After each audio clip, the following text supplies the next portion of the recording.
Bonjour, aujourd'hui quand on essaie de faire des choses sur internet, on se confronte à des cris. Hey, ton téléphone. Ouais. Qu'est-ce que tu fais là? Une vidéo? Tu filmes? Bah oui. Putain, tourne-moi là. T'as sorti les 3 spots carrément? Bah, Attends, je vais voir ta gueule, je vais voir ta gueule. Le micro-cravate. Monsieur se fait pas chier, remets-moi vers la caméra. Le A7.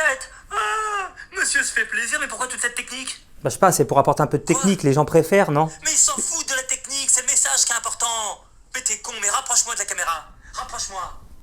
Pourquoi pas un générique tant que t'y es? C'est-à-dire que... T'avais pas prévu un générique quand même? Si. Mais qui est con? Aujourd'hui, on va parler des haters, les critiqueurs.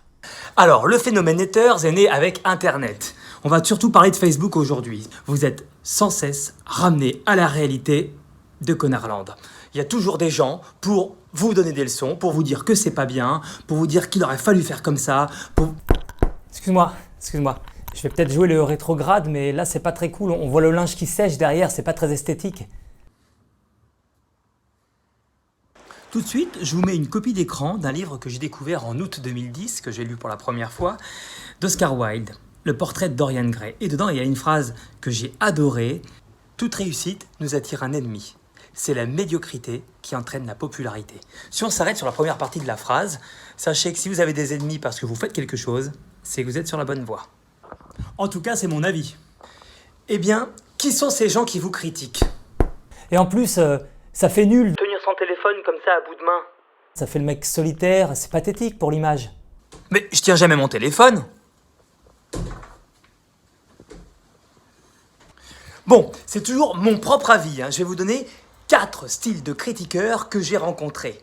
Et pour faire plaisir à Monsieur Technique, on va faire un peu de technique aussi. Numéro 1.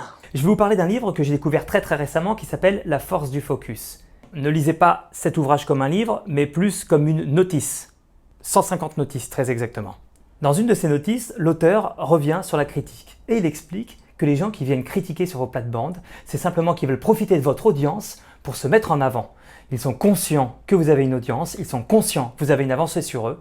Forcément, ils veulent en profiter, à leur manière. Quand on n'a pas grand-chose à faire, on critique. Oh, j'aime cette explication. Bah Et numéro 2. Après, il y a les jaloux. Alors les jaloux, c'est ceux qui voudraient faire ce que vous faites, mais qui n'y arrivent pas. Donc eux, ils critiquent par jalousie.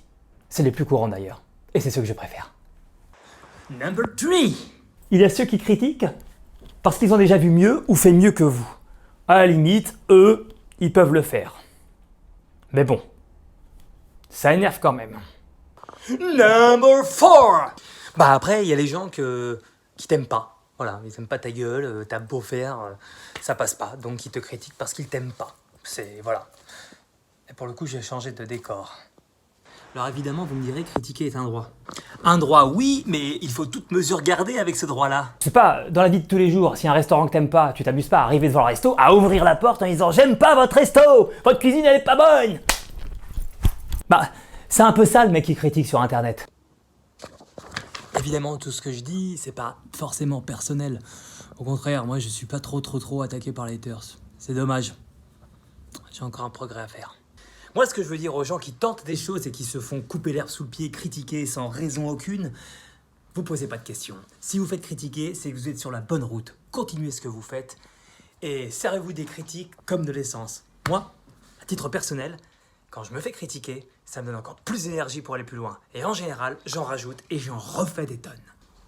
Et c'est dans ces moments-là où je suis bon.